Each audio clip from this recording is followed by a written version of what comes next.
Dear esteemed chairs, dear students, supervisors, and guests, welcome to the 12-month progress report here at the Center for Translational Medicine at Semmelweis University.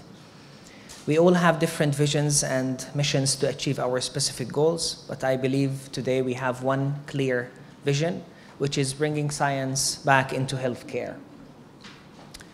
And we have one common mission as well, which is a breakthrough change in patient care and scientific education. We do believe in innovation as the ability to see the change as an opportunity, not as a threat. Our aim is to provide you opportunities to apply new knowledge and skills by practicing in as a realistic setting as possible. The new cycle model of the translational medicine being established years ago, containing 4 main domains. The first one, which is science. And with that, we mean is to find the best clinical question to ask. And if we have it, then we have the knowledge. And as we always say, it doesn't matter how important your results are. If it's not written and published, no one will know about it. And here comes the importance of communication and publication in science. And only after that, it can be implemented into clinical practice. The results of the translation medicine being established in the highest quality journals with the collaboration of some international colleagues and Nobel laureates, and the results being implemented directly into clinical and community benefits.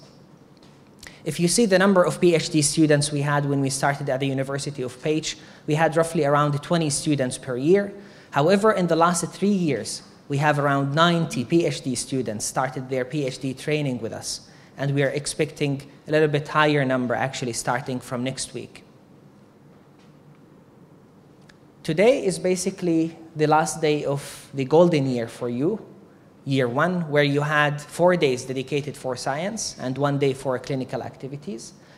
And from September, you will start your second year, where you will have 4 days for clinical practice and 1 day dedicated to science. We encourage everyone to use this time wisely. We started with 100 applicants last year. 89 of them got admitted into our PhD program. We usually divide the year into 4 main phases. Each phase is basically 3 months. 89 students started phase 1 with us, with one strategy, learning by doing.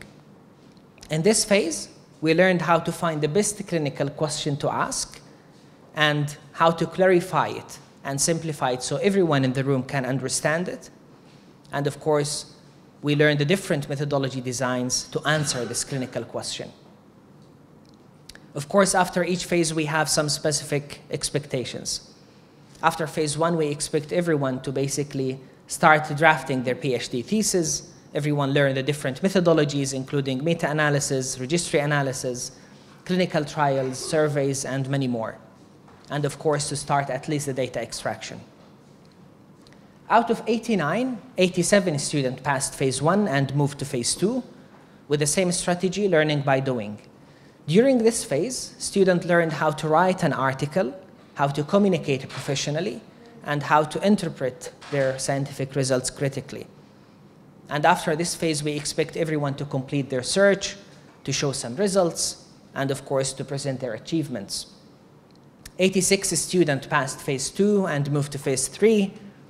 And in this phase, we had the opportunity to meet and talk to top researchers.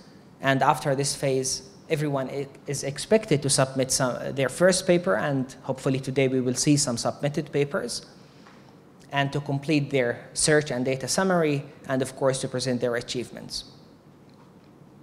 85 students passed this phase and moved to phase 4, which is the last 3 months basically. Students are expected to complete their first project writing, to start their second project, and to submit their first project. This is a statistics of the first year PhD students in the last 12 months. We already had 9 manuscripts already submitted, another 10 manuscripts already finalized and soon will be submitted. And we have 41 projects with final analysis and currently in article writing phase, and 25 projects with some ongoing analysis. This is a summary slides of our first-year PhD students, and next week they were going to be the second-year students. We don't only have medical doctors. We have actually the largest group, which is the dentistry group. We also have some medical students, MD, PhD students. We have pharmacists, biologists, psychologists, and many more. And this year, 178 projects started, and I want you to imagine the clinical benefits if we could answer 178 questions and can be immediately implemented into clinical practice. We do believe in evaluation and feedback, so I kindly encourage everyone to evaluate each other by scanning the QR code on the program, and then you can evaluate your colleagues based on the presentation skills, discussion skills, and overall impressions. Students will have 10 minutes for their presentations, followed by 4 minutes of discussions, and all students must at least ask one question during the day. We do believe in innovation. I think one of our most successful innovation at the Center for Translation Medicine, that if you could answer 3 questions during the day, you will get a certificate of excellent questionnaire and supplemented by a bottle of wine. Of course, we don't only improve in scientific activities. We've established the social club, the sport club, and the art clubs, and we always invite you to join us in our activities. And we collected some photos from our most recent activities. I think the most recent one was the Challenge Day on 19th of August. And of course, in the last year, we had 2 certificate programs, the summer school and the winter school. We congratulate our students for completing this program with us. Of course, believing in yourself is the first secret of success. With clear vision, commitment, and hard work, we guarantee you success at the Center for Translation Medicine. With this, I leave you with a summary slide of the most and highest quality papers we've published. We could publish in JAMA Oncology, Pediatrics, Gastroenterology, which is the top journals in the different fields. We already completed our first milestone of 1,000 cumulative impact factor, with hundreds of papers being submitted and published. Thank you for your attention, and I wish you a successful event. Thank you.